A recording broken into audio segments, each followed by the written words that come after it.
Donc, risques psychosociaux. Dans ma carrière, il y a été un temps où je faisais plus de gestion de dossiers de lésions professionnelles puis d'invalidité. Mais comme j'avais commencé la dite carrière en faisant de la prévention, j'avais le cerveau un petit peu brisé pour une gestionnaire de dossiers. J'étais toujours en train de me demander, en gérant mes dossiers, comment ça se fait que c'est arrivé ça?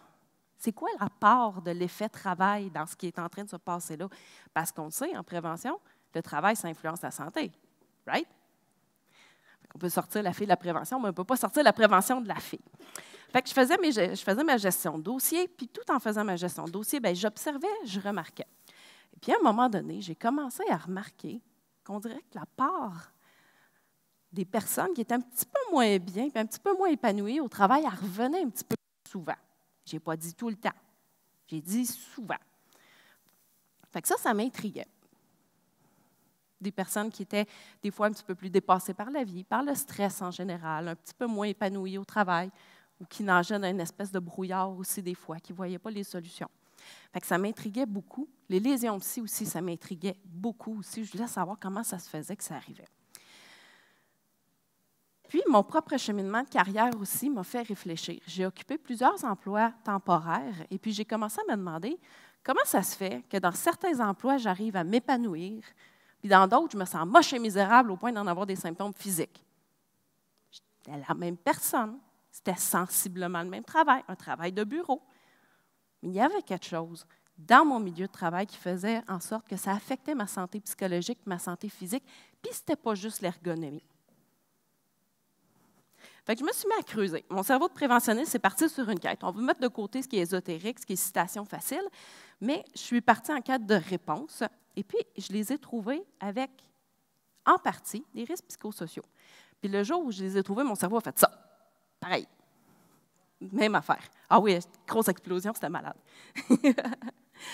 Surtout quand je suis tombée sur la statistique suivante.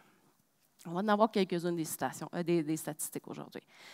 Vos employés en détresse psychologique, ils sont de 1,4 à 4 fois plus susceptibles d'avoir des accidents de travail, des troubles mentaux, des maladies cardiovasculaires et des troubles musculo-squelettiques.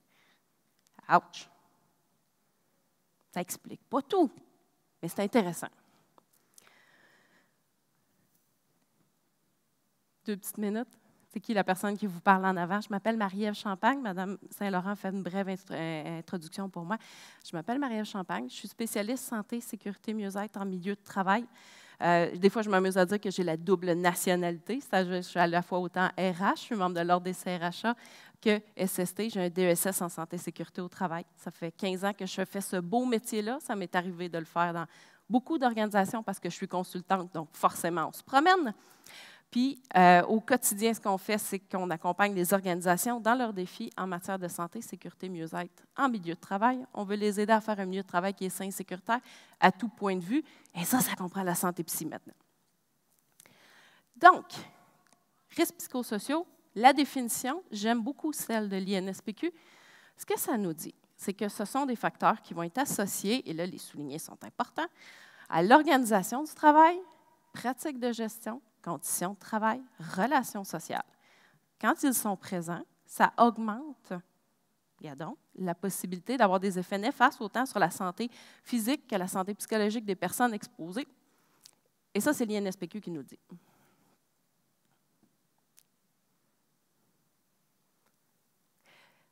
Un peu plus en détail, il y a plusieurs façons, il y a plusieurs modèles qui existent pour les risques psychosociaux. Moi, j'aime bien les présenter comme ça. Oups, je vais regarder être un petit peu trop rapide. Moi, j'aime bien les présenter comme ça. Je dis que j'ai des joueurs étoiles principaux qui sont sur la glace. C'est ceux-là, faible latitude décisionnelle, quand on a peu ou pas d'autonomie, quand on a peu ou pas la possibilité de prendre des décisions dans son travail ou d'exercer une certaine créativité. Surcharge de travail, en pénurie de main-d'œuvre, elle a beaucoup de temps de glace, celle-là, en ce moment. Harcèlement psychologique, faible reconnaissance, à la fois des résultats et des efforts.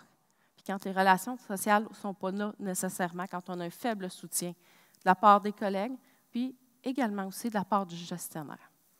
On a des joueurs secondaires qui sont sur le banc, qui attendent juste d'embarquer sur la glace pour venir contribuer à la mêlée. Faible justice organisationnelle, les règles du jeu sont floues, Il y a des flous artistiques, il y a des zones grises. Insécurité d'emploi va s'en mêler aussi des fois. Manque de sens au travail. Je souriais quand j'ai vu le témoignage de M. Poisson qui disait qu'il trouvait beaucoup de sens dans son travail en santé et sécurité. On veut tout que notre petit point dans l'univers serve à quelque chose. On en a eu un bon exemple ce matin. Merci. Sous-utilisation des compétences. Craindre pour sa santé et sa sécurité au travail, ça crée un stress, ça, quand on ne sait pas dans quel état on va sortir le soir. Parce que c'est ça la discussion qu'il faut avoir avec les risques psychosociaux. C'est quoi les facteurs de stress au travail, autour du travail aussi, qu'on va retrouver dans un milieu de travail, mais qui est présent aussi dans un contexte de travail particulier, pour des personnes en particulier. Autour du travail, vos conflits travail-famille aussi vont se jeter dans la mêlée aussi éventuellement, dans cette espèce de marmite-là de stress.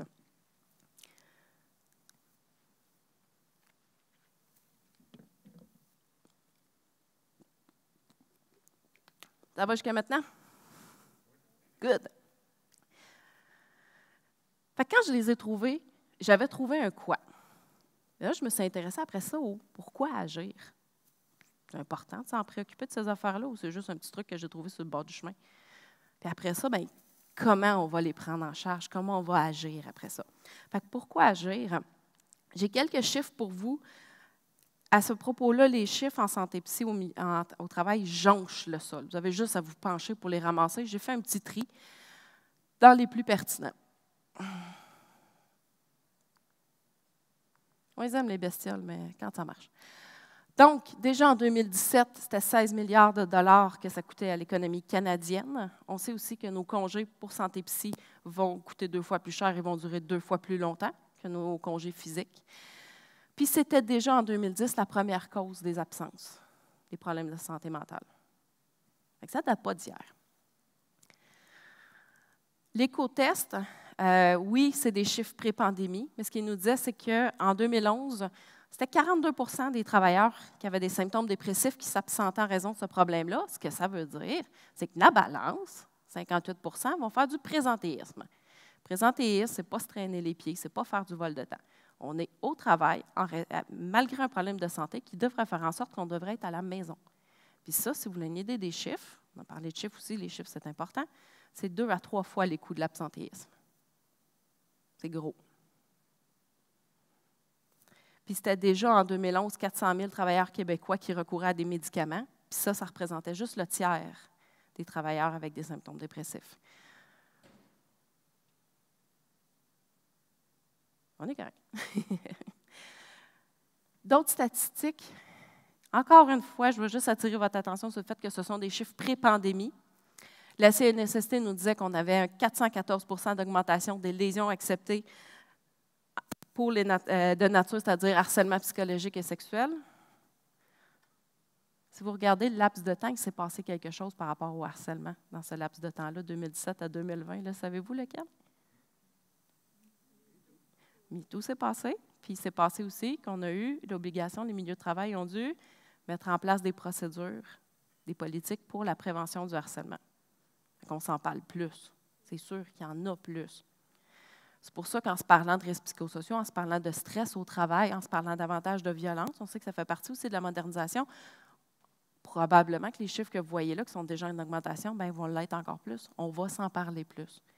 Mon souhait, c'est qu'on s'en parle mieux, pas simplement plus. La pandémie est venue rajouter son grain de sel là-dedans.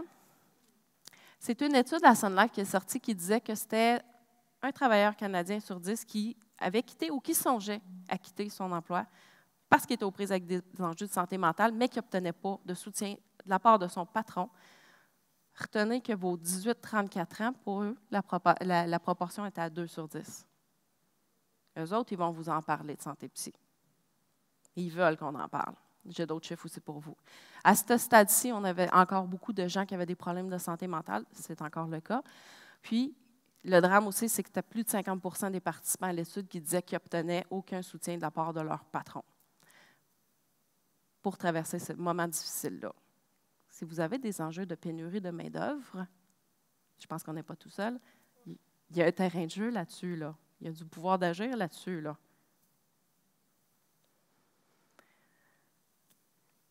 Encore un petit peu de chiffres, parce que j'aime bien les chiffres.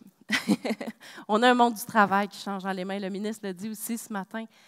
Nos lois ont été promulguées en 1979, en 1985, ça a changé. On se dirige vers une économie du savoir, on se dirige avec des nouvelles générations aussi qui veulent vous en parler. En 2025, c'est 75 de la population active qui va être composée de milléniaux. Bien, vos milléniaux sont prêts à quitter un emploi. Si on ne parle pas de santé psy, les générations Z encore plus. Puis c'est intéressant de voir aussi que nos baby boomers, eux, ils avaient déjà quitté un emploi à 10 pour des raisons de santé mentale. Fait que ça change. La composition de la main-d'œuvre change aussi. C'est une discussion qui va changer, qui va s'en aller sur les milieux de travail. Laquelle discussion? On va le voir. Après le pourquoi, je me suis intéressée au comment. Parce que, comme dirait un de mes clients, un coup qu'on se l'ait dit, qu'est-ce qu'on fait avec ça? On va le regarder à travers, on va regarder la santé psy, c'est-à-dire à travers le prisme de la santé-sécurité. On se souvient de notre processus de prise en charge, notre processus en 3 points. Identifier, corriger, contrôler. On a parlé beaucoup de mesures de suivi aussi ce matin. Très, très, très important. Moi, je dis souvent à mes gestionnaires, ça c'est comme un devoir de maths. Si tu ne me montres pas ton raisonnement par écrit, je ne te donne pas les points. C'est la même chose. Donc, processus de prise en charge en 3 volets, je l'ai éclaté en 7 questions qui sont un petit peu plus faciles aussi pour amener la discussion quand on veut agir. Pas cette question, mais un petit peu plus que cette question, parce que j'ai une question de départ pour vous. La question 0, là. Pourquoi vous voulez entamer cette démarche-là? Qu'est-ce qu'on veut atteindre? Vous avez besoin d'un point de départ commun, parce que si ce n'est pas commun, le buy-in n'est pas là, de la haute direction, par le milieu de travail, ça va partir dans tous les sens. Puis il n'y a pas personne qui va être heureux à la fin du processus, ça je vous le garantis. Qu'est-ce qu'on veut atteindre? C'est quoi les objectifs qu'on va se fixer? Et là, on va être capable d'élaborer une démarche qui va se tenir en suivant notre processus de prise en charge. Excusez.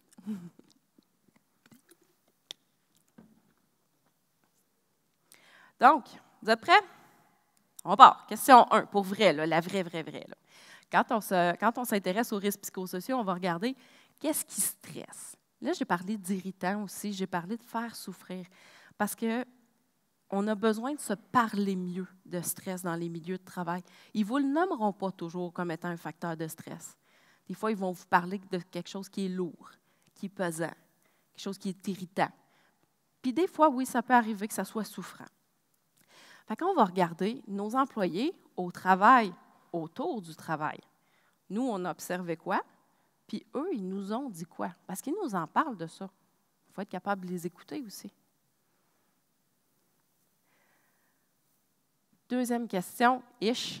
Oui, je sais, ça fait beaucoup de questions. Faites votre inventaire. Vous avez déjà beaucoup de choses sur votre milieu de travail, puis pour vrai, plus que vous pensez. Puis des fois, on ne sait pas non plus que ça peut aider pour la santé psy. On le voit avec la conciliation travail-famille. On la pose la question en sondage, c'est quoi vos mesures de conciliation travail-famille? Ils nous disent, on n'en a pas. Ils en ont plein. C'est juste que ce n'est pas présenté comme des mesures de conciliation travail-famille. Ce n'est pas présenté comme des outils pour agir sur le stress. Fait que faites votre portrait. Vous avez déjà des belles ressources, vous avez déjà des beaux outils en place. Dans vos processus RH, il y a des belles perles qui sont cachées. Allez-y, creusez. Puis vos conseillers RH vont être très, très, très heureux de participer à cette discussion-là. Vos moyens de participation, de communication, reconnaissance, on en a parlé. Quand elle n'est pas là, c'est un facteur de risque. Quand elle est là, c'est un facteur de protection. Ça, c'est la beauté de la chose. Règlement de conflit, on a besoin de relations interpersonnelles harmonieuses au travail. Vos conflits, on les gère comment? Est-ce qu'on les gère? Puis les mesures de soutien qu'on a mis en place. Question 3. Ils ont besoin de quoi?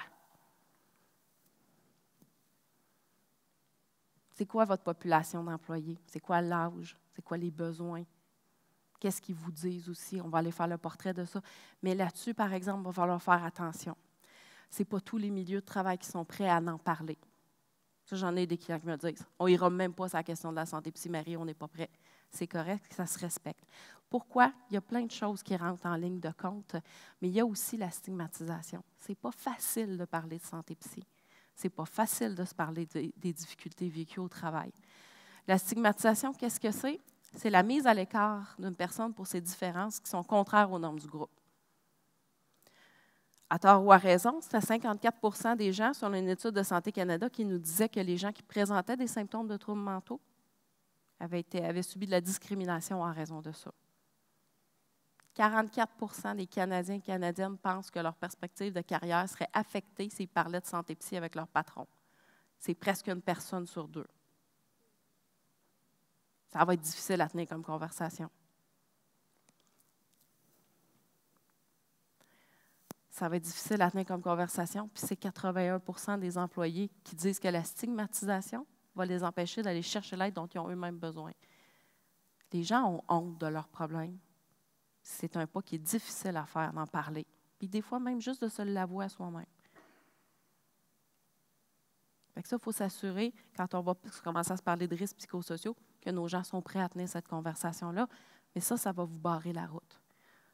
Fait un des devoirs que je vais vous donner aujourd'hui, c'est de parler de stress en milieu de travail, d'en parler mieux, puis de parler aussi d'action éventuellement.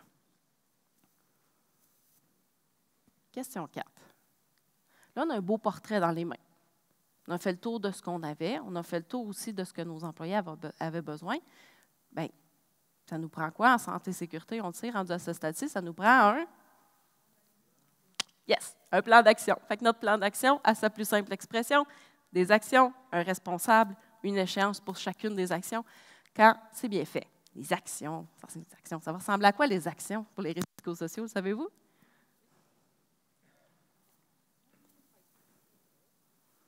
Programme d'aide aux employés?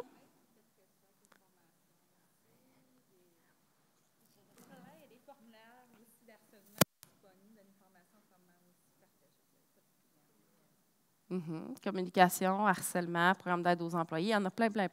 Je vous fais un petit ménage, par exemple. Qui connaît l'analogie du tigre en santé et sécurité? Êtes-vous familier avec l'analogie? Levez la main. Je veux vous voir. Tu triches. Le tigre, vous ne le connaissez pas. Attendez un peu, je vais vous le présenter, mon tigre.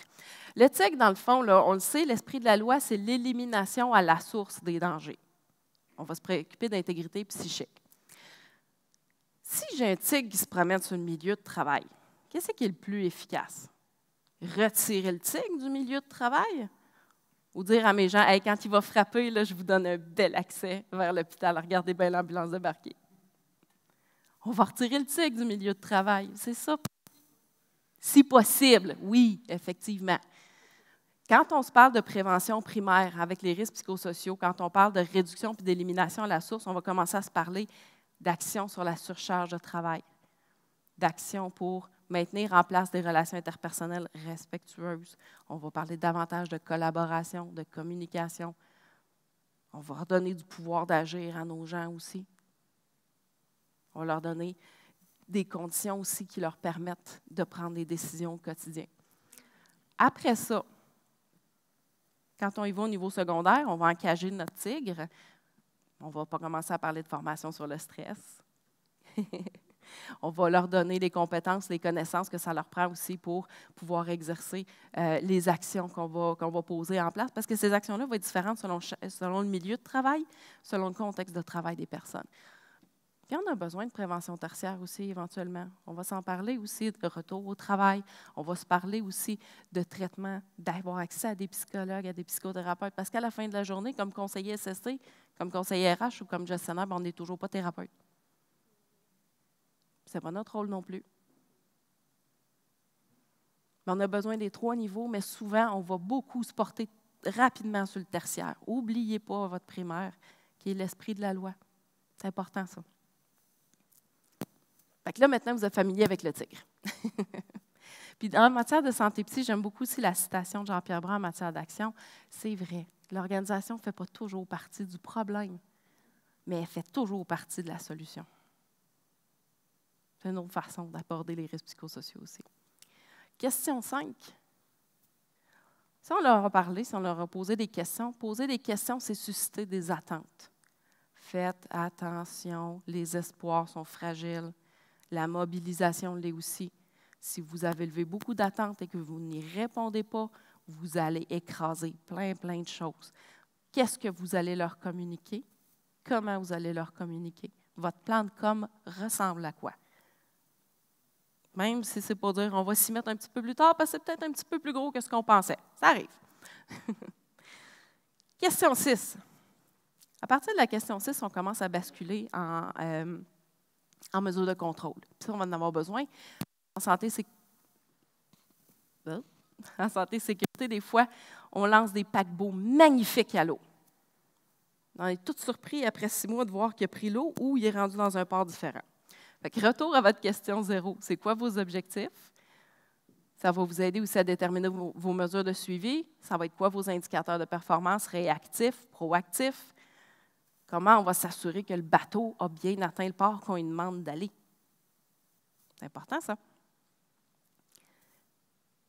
Dernière question. Amélioration continue. Ça se peut que la première version ne soit pas parfaite. Je vous le donne le droit aujourd'hui. Après ça, notre devoir, c'est qu'est-ce qu'on va modifier suite à ça?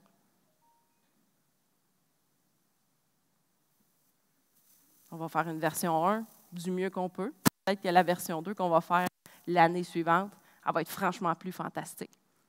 Mais on ne peut pas laisser ça juste comme ça. Fait que ça aussi, ça va vous aider à basculer en amélioration continue. Ça va jusqu'à maintenant? Je vous laisse le résumé. Cette question-ish. Qu'est-ce qui stresse vos employés? Qu'est-ce qu'on a déjà? Ils ont besoin de quoi? Je vous laisse poursuivre le travail. Mais n'oubliez pas non plus, si vous voulez un retour sur investissement, de suivre vos chiffres et vos mesures de contrôle et vos enregistrements, puis faites le travail par écrit. C'est super important. En ce moment, et je vais terminer là-dessus, puis je vais rendre la parole à le prochain monsieur. En ce moment, on a 94 % des entreprises au Québec, tous secteurs confondus, qui ont de la difficulté à honorer leurs contrats en raison de la pénurie de main-d'œuvre. On a des taux d'absentéisme qui sont affolants. On a des taux de roulement qui sont hallucinants. La pandémie se résorbe, pas les problèmes de santé psy. Puis on va avoir besoin d'actions musclées pour retourner à l'équilibre. On peut faire mieux, on doit faire mieux, mais c'est impensable d'y arriver sans les milieux de travail. Je vous donne un petit coup de pouce pour continuer le travail. Pour commencer le travail, 3 outils à télécharger. Vous avez juste à prendre la photo avec le code QR. Je vous remercie beaucoup de votre attention. C'est un bref survol, Patrick. Je te donne un mandat pour poursuivre cet après-midi. Merci beaucoup.